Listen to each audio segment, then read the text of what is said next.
There has always been an issue of transphobia and homophobia in sports. Recently, since the LGBTQ movement took off, more people have felt safe to come out and identify as their desired sexuality and gender. This has caused lots of controversy in sports specifically. Coaches and administration have trouble placing transgender athletes on teams, and further, the other athletes don't feel comfortable with gay or transgender players in their locker rooms and on the field.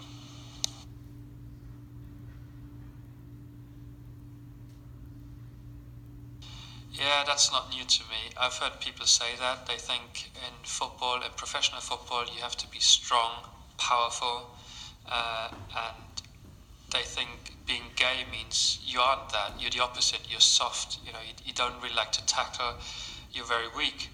But then I look at myself, and people nickname me the Hammer quite early on because I've got a powerful left foot. I'm a strong guy. So that's a contradiction again. Why do people think being gay also means that you're weak? I think I proved the opposite. Have you guys heard LGBTQ slurs used in your athletic careers? Yes, I've heard people use gay slurs as trash talk. We've heard other teams call out some homosexual slurs towards us as a form of trash talking. Not only is homophobia prevalent in sports, but now transphobia has become a highly debated issue. People argue that transgender women have an advantage when competing in the female division because they are biologically born male.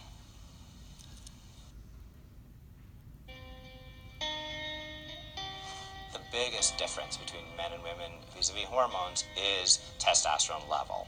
Male testosterone levels are about 10 times female testosterone levels.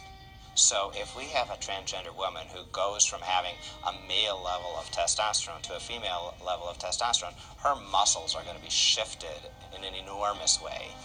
Testosterone restructures several things in your body: lung capacity, the shape of your pelvis, longer limbs if you're in the growing phase of your life. So when a transgender woman competes, an important thing to realize is that she may be the same size as she was because of going through a male puberty. Her muscle mass has shrunk to female proportions.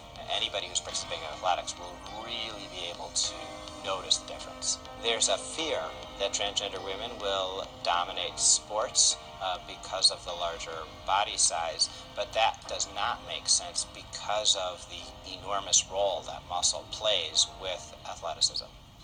Jazz Jennings is a transgender girl, and she was denied a spot on the girls' soccer team due to this.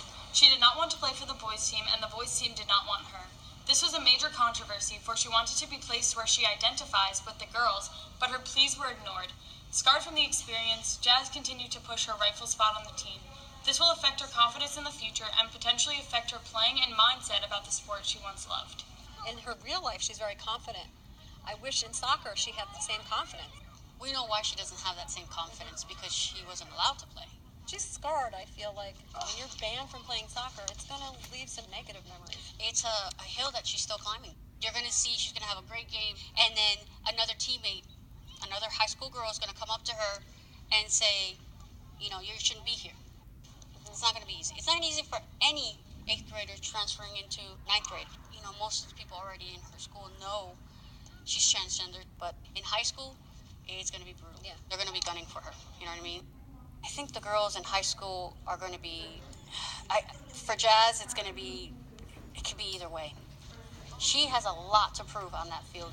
She needs to take it one step at a time, or it's going to overwhelm her. It's up here.